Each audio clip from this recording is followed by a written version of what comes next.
आप उसका हिस्सा होंगे अपोजिशन का ग्रैंड अलायंस, कोई ग्रैंड अलायंस बनने जा रहे हैं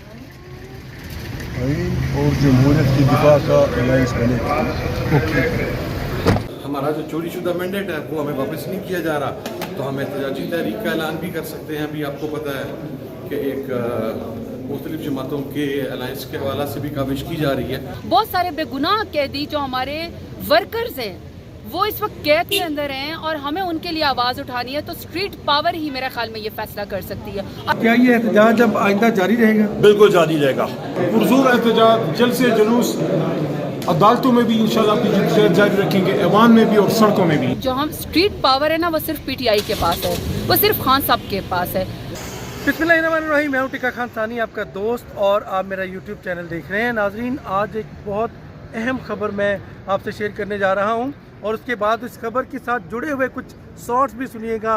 ख़ास तौर पे अली मोहम्मद खान, महमूद अचकज़ई, इसके साथ साथ उमर अयूब भी उस खबर को इंडोर्स कर रहे हैं और इसके साथ दीगर रहनुमा भी सुन्नी इत्तेहाद कौंसिल के जो सरबराह हैं, समझ लें पूरी तहरीक इंसाफ के सरबराह, वो भी इस खबर को इंडोर्स कर रहे हैं। साहबजादा हामिद रज़ा, वो खबर ये है कि तहरीक इंसाफ ईद के फौरी बाद एक बहुत बड़ा एहतजाज करने जा रही है और वो अकेले नहीं बल्कि तमाम जो अपोजिशन जमातें हैं उनको साथ मिला के ये एहतजाज होने जा रहा है। इस हवाले से एक दिन बाद एक बड़ा अपोजिशन ग्रैंड अलायंस बनने जा रहा है और उसमें इब्तदाई तौर पर तहरीक इंसाफ, जमात इस्लामी, मुमकिना तौर पर जमात इस्लामी, और इसके साथ साथ सुन्नी इत्तेहाद कौंसिल तो है ही, मजलिस वाहिदत मुस्लिमीन, ये तीन बड़ी जमातें, तहरीक इंसाफ यानी सुन्नी इत्तेहाद कौंसिल, मजलिस वाहिदत मुस्लिमीन, जमात इस्लामी, इसके साथ साथ महमूद खान अचकज़ई की पार्टी जो है वो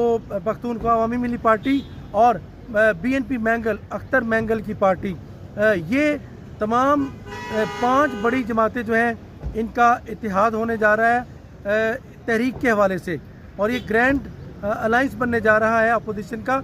और उसके बाद 2 दिन बाद अहम प्रेस कॉन्फ्रेंस भी होगी इफ्तारी के बाद इस्लामाबाद के एक निजी होटल में। इन सबको इफ्तार डिनर पे बुलाया जाएगा और उसके बाद ईद के फौरी बाद एक बहुत बड़े एहतजाज की कॉल देने का इरादा किया है तहरीक इंसाफ और तमाम अपोजिशन ने। और ईद के फौरी बाद वो कॉल होगी या तो 16 को से लेकर 25 के दरमियान एहतजाज की कॉल दिए जाने का इम्कान है अप्रैल में। और इसके साथ साथ जो सवाल ये है कि अब मौलाना फजल रहमान और एक GDA इसका हिस्सा क्यों नहीं है। मौलाना फजल रहमान आमादा भी हैं और नहीं भी, क्योंकि उनका ये कहना है कि गवर्नर से मामला तय करें। तो इसी सिलसिले में अली मीन गंडापुर की गवर्नर खैबर पख्तूनख्वा से हाजी गुलाम अली से मुलाकात हुई थी खैबर पख्तूनख्वा हाउस में। दरअसल वो मौलाना फजल रहमान की रजामंदी थी कि पहले गवर्नर से मिले, वो मामला तय करेंगे। मौलाना फजल रहमान बराह रास्त शायद अभी ईद के बाद यानी फौरी तौर पे पहले मरहले में इसका हिस्सा न बने, दूसरे मरहले में शायद वो गौर करें, लेकिन अगर होगा तो दूसरे मरहले में फिर मौलाना फजल रहमान, JUI और GDA इसका हिस्सा होगी। अब इस हवाले से काम बहुत हद तक मुकम्मल हो चुका है, राब्ते हो चुके हैं। अब बाकायदा तौर पे सिटिंग हो रही है, बड़ी बैठक हो रही है 2 दिन के अंदर अंदर, और उस बड़ी बैठक में फैसले होंगे। उसके बाद फिर अगले रोज़ अफ्तार डिनर यानी रमज़ान में ये फैसला होगा, अफ्तार डिनर होगा और वो प्रेस कॉन्फ्रेंस होगी जिसमें लाए अमल का ऐलान किया जाएगा। इसके साथ साथ अब ये सुनिएगा, उमर अयूब इसको इंडोर्स कर रहे हैं, अली मोहम्मद इसको इंडोर्स कर रहे हैं और साहबजादा हामिद रज़ा इसको इंडोर्स कर रहे हैं। ये तमाम मुकर्रीन का सुनिएगा कि वो रेफरेंस दे रहे हैं ईद के बाद इस ग्रैंड डेमोक्रेटिक अलायंस की तरफ से जो एहतजाज की कॉल देने का फैसला हुआ है।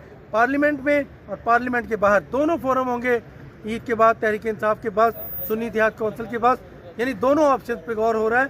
तो इस हवाले से आगे ईद के बाद तो गर्मा गर्मी है, सियासी माहौल शदीद गर्म नज़र आ रहा है, हुकूमत को टफ टाइम देने जा रही है अपोजिशन, और उधर से इमरान खान के केसेस भी खुलते जा रहे हैं। तो यूँ ईद के बाद अब क्या होने वाला है ये उसके बाद सियासी मैदान बताएगा किसका पलड़ा भारी होता है। टिक्का खान सानी को इजाज़त दीजिएगा, लेकिन साथ साथ ये सुनिएगा क्या कह रहे हैं बाकी लीडरान, उसके बाद फिर ज़रूर फ़ोन बंद कर दीजिएगा। अल्लाह निगहबान। क्या देख रहे हैं? عید کے بعد دیکھیں پارلیمنٹ کے اندر بھی ابھی چونکہ ضمنی انتخابات ہیں 21 تاریخ کو انتخابات ہیں، وہ ماحول ایک علیحدہ گرم ہوگا.